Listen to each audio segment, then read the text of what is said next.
Hello hi అందరికి. ఇవాళ అయితే చాలా హ్యాపీగా ఉన్నాను. ఎందుకు అనుకుంటున్నారు, ఈ ఒక్క రోజు ఇంచుమించు 4 షార్ట్స్ రికార్డ్ చేశాను. అది కూడా మేము బయటకు వెళ్ళామన్నమాట. సో అందువల్ల ఇన్ని వీడియోస్ తీయగలిగాను. ఇంకా ఇక్కడ ఏం చూస్తున్నాము అంటే, ఈ పండు ఎంత మందికి తెలుసో కామెంట్ చేయండి. మేము అడవికి ఒక ఆకుకూర కోసం వెళ్ళామన్నమాట. వెళ్ళేటప్పుడే నేను చూశాను, కానీ వచ్చేటప్పుడు ఆగుదాం అనేసి వెళ్ళిపోయాం. ఇంకా వచ్చాక చూస్తే అసలు నాకు అక్కడ నుండి వెళ్ళాలనిపించలేదు ఫస్ట్ ఆఫ్ ఆల్. ఎందుకంటే అసలు ఎన్ని ఉన్నాయో చూడండి, కింద ఎన్ని ఉన్నాయో, చెట్టు పైన ఎన్ని ఉన్నాయో. అసలు తినేవైతే అసలు ఇన్ని ఉంటాయంటారా? తిననివి కాబట్టి ఇలా ఉండిపోయాయి. పాపం పక్షులు, జంతువులు కూడా తినని పళ్ళు అన్నమాట. దీనికి ఒక పద్యం ఉంది, ఎంతమందికి ఐడియా ఉందో కామెంట్ చేయండి, కానీ నేనే చెప్తాను. మేడి పండు చూడు మేలిమై ఉండును, పొట్ట విప్పి చూడు పురుగులుండును. సో నాకు తెలిసి ఆ పద్యం ఈ పండు కోసమే చెప్పారు. అర్థమైంది అనుకుంటా. మేడి పండు, మేడి పండు మేము వేరేగా పిలుస్తాంలేండి. సో ఇంకా చెట్టును వదిలి వెళ్ళాలనిపించలేదంటే వెళ్ళాలనిపించలేదు. పళ్ళన్నీ కొయ్యడం, ఓపెన్ చేసి చూడడం. ఏది ఓపెన్ చేసినా చాలా పురుగులు, చీమలు చాలానే ఉన్నాయి. ఒక్కొక్కటి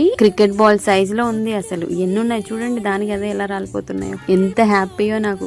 అసలు తినేదైతే ఇలా తినేద్దు నువ్వు అనేసి మా ఆయనతో చెప్తున్నాను. ఈ పళ్ళని చూసి మనం చాలా నేర్చుకోవచ్చు. బయట ఎంత మంచిగా కనిపించినా లోపల ఈ పండుగ ఎలా పురుగులు ఉంటాయో అంత కుళ్ళు కూడా ఉంటది మనుషులకి. సో అందాన్ని చూసి మోసపోవద్దని ఈ పళ్ళు చాలా రకాలుగా చెప్తాది అనమాట.